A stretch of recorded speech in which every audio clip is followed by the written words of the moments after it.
پاکستان میں چاند کے مسئلے میں بہت سے لوگ چہمے گوئیاں کرتے رہتے ہیں، لیکن اعتراض کرنے والوں کا مرکز اور ان کا بنیادی جو کہہ لے پرکار کا مرکز، ان کی بنیاد جس کی بنیاد پر وہ بولتے ہیں، سب کا مرکز یہ فؤاد چودھری ہے۔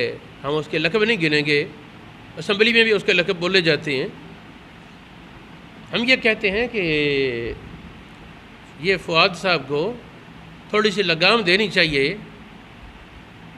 کہ وہ اس طرح دین کے حوالے سے، داڑھی کے حوالے سے، علماء کے حوالے سے یہ انداز چھوڑ دیں۔ کبھی داڑھی کو مذاق اڑاتا ہے، کبھی علماء کے مذاق بناتا ہے۔ تو حقیقت یہ ہے کہ اس قسم کے آدمی کی وجہ سے عمران خان کی مقبولیت کم ہو رہی ہے۔ پتہ نہیں یہ لوگ کیا سمجھتے ہیں، ایک آدمی کو بھونکنے کے لیے چھوڑ دیا ہے، سمجھتے ہیں امریکہ وغیرہ راضی ہوگا۔ وہ تو راضی ہوتا ہوگا، اپنے عوام میں نفرت پھیل رہی ہے کہ ایسے خبیث کو وزیر کیوں رکھا ہوا ہے؟ تیرا فیلڈ سائنس ہے، سائنس میں تو جو ٹیکنالوجی تیری کام کرتی تھی، کرونا ملک میں پھیلا لیا۔ اچھا بھلا ملک پرامن تھا، ملک میں کرونا آ ہی نہیں سکتا تھا اگر یہ ایران سے آنے والوں کو وقت پر بند کر دیا جاتا، قرنطینہ میں احتیاط کی جاتی، جو مریض ہوتے انہیں الگ کر دیا جاتا، باقی لوگ چھوڑ دیا جاتے۔ یہ وہاں سے آیا ہے پاکستان میں اور سازش کے ذریعے پھیلایا گیا، میں تو یوں کہوں گا۔ پھر اس بات کی پہلی بات کے ساتھ وہ جو میں ڈاکٹر صاحب کے حوالے سے بات کر رہا تھا، اس سے پھر اس کے وہ جڑتے ہیں تانے بانے۔ میرے عزیز سامعین،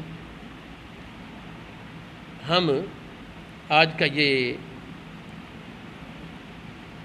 جمعہ کا اجتماع یہ فؤاد چودھری کے مذموم الفاظ کے حوالے سے، جو وہ دین اور دین کے شعار کو دین کے شعار کو کبھی داڑھی اور کبھی چاند کو مذاق بناتا ہے اور اس پر زبان کستا ہے، ہم اس کی مذمت کرتے ہیں۔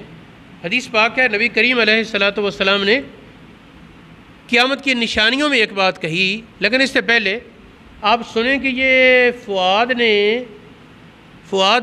نے یہ کہا، جی چاند دیکھ کر لگتا ہے دوسری کا ہے، چاند دیکھ کر لگتا ہے دوسری کا ہے۔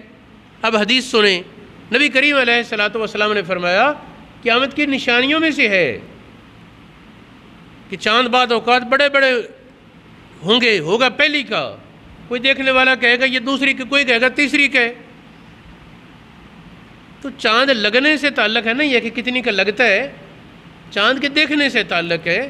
جو حدیث پاک میں حکم دیا گیا، افطروا لرؤیتہ وصوموا لرؤیتہ، چاند دیکھ کر چاند ہونے کا حکم دیا جائے گا۔ 29 کی شام کو چاند نظر آ جائے ٹھیک، اگر چاند پورے علاقے میں نظر نہیں آیا تو حکم یہ دیا جائے گا یہ مہینہ 29 کا نہیں 30 کا ہے۔ حدیث پاک ہے، نبی کریم علیہ الصلوۃ والسلام نے فرمایا نحن امۃ امیۃ، ہم ایک سادہ امت ہیں۔ مہینہ چاند کا مہینہ یا اس طرح ہوگا، 3 بار یوں دونوں ہاتھ کھول کر دکھائے، یعنی 30 دن کا چاند اس طرح ہے، یا پھر فرمایا یا اس طرح ہے، تیسری بار ایک وہ پیچھے کر لے، یعنی 29 کا یا 30 کا۔ تو پھر اس کے بعد پھر فرمایا کہ 29 کی شام کو دیکھو نظر آ جائے فبیہا، نہ نظر آئے تو 30 پورے کر لو۔ جب نبی پاک اتنی واضح رہنمائی دے کر گئے تو پھر اس کے بعد ہمارے یہ فلاں مشین کہہ رہی ہے جی چاند اس وقت ایسے ہے، ہمیں مشینوں کی رہنمائی کا حکم نہیں، ہمیں دیکھنے کے ساتھ چاند کے فیصلے کا حکم ہے۔